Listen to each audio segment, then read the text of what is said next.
Baiona erdi-erdian gira Baionako eskola erakustokian, eta ordean biztan dena, agiatzen zirelarik unat, baduzu hanbeste ekai aniz gauza ikusteko, eta hori guztien artean baduzu erakusketa berezi bat, instalazio batzu, efemiroak izenekoa, edo barne mirailak, eta ideia hori Cécile Julien Andereak ukandu, bera artista da, Marseilla aldetik etortzen da, eta pentsatu du behar zela egin eskual museotik abiatuta, behar zela galdegin gazteri, gaurko gazteri, hor dira 10 urteko gaztiak, nola ikusten zuten Baionako eskual erakustokia, zer zen barnean eta ze sortzen ahal zuten.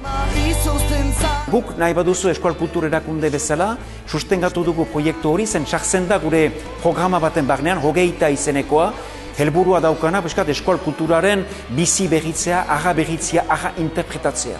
Eta hor, biztan dena, 200 gaztek parte hartu dute proiektu untan, alor ezberdinetarik, izaiten alda eman dezagun laborantza eskola, izaiten alda arte plastiko eskola, izaiten alda paisaiazko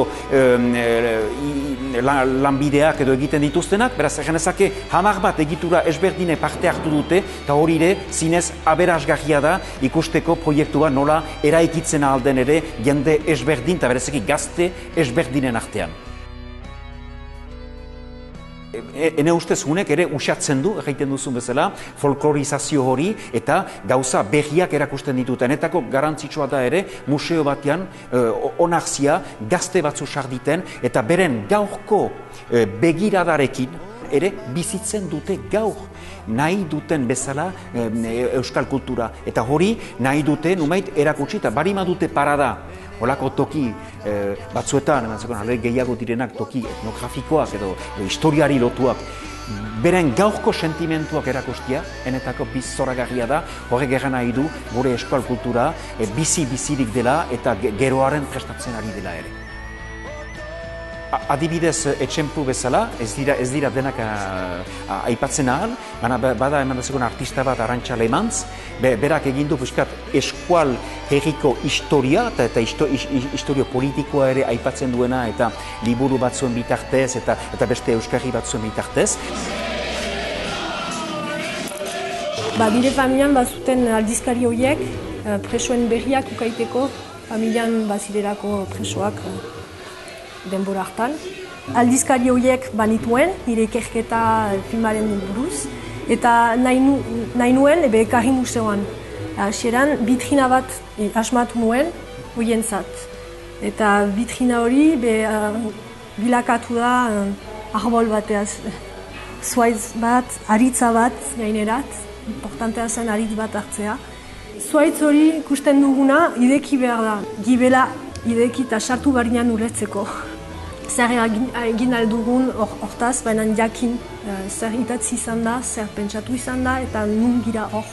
Egia da aldizkari gogorak direla, testimonioak torturaren gain, bada aldizkari oso bat bakeari buruz, eta hori zen 95 urtean, beraz, ziren jadanik euskaldunak bakearen nahian, hala ere, dira beste batzuek oso fascistak limitet. Joaniz Bilbon, bakearen manifestazio bat egarat, handiena izan da, zonbat jende etorri diren, baina hor ziren euskaldun pila bat bakea galdetzen. Diretat garantzitsua da, zentaz tipiz, beti izan dira borrokak eta borrokaren nahia gazterian, eta hor, bazen nahi bat bakeari buruz.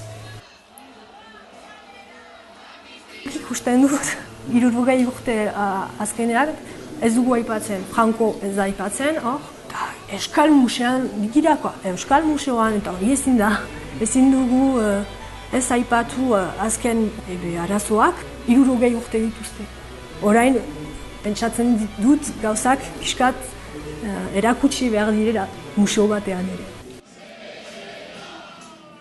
Ez ditut arte lanak eginen gehiago politikoki. Nik nahi dut tindatu, nahi ditut egin gauzak proposamenak, baina oso desberdinak. Hori obligatuan nintzen egitea. Eta nire identitateari buruz galderak egin. Begizbik taldearen musikarian beste musikari batekin, Patxe Militekin sortu duguk talde hori guai dela 5 urte.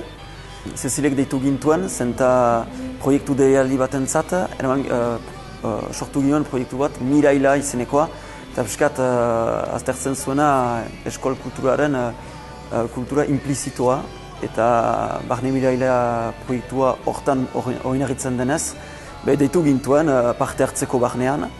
Berrikitan atera gintuenez bi klipa, prosatu zaukun sartzea bi klipa horiek erakustaldiaren barnean. Ailen 14an emanen dugu konzertu bat Begizbik taldearekin, ondarri egunen zat. Beraz, dianek eman ginen konzertu tipino bat estrenaldi egunean, erakustelunen estrenaldi egunean. Hor emanen dugu konzertu handiago bat, arratsaldeko 5 terditan. Haiek emala, Begizbegin behitugu bi formatu elektrikoa eta akustikoa. Eta hor emanen dugu aproposagoa dela kotz, emanen dugu akustikoan konzertu hori.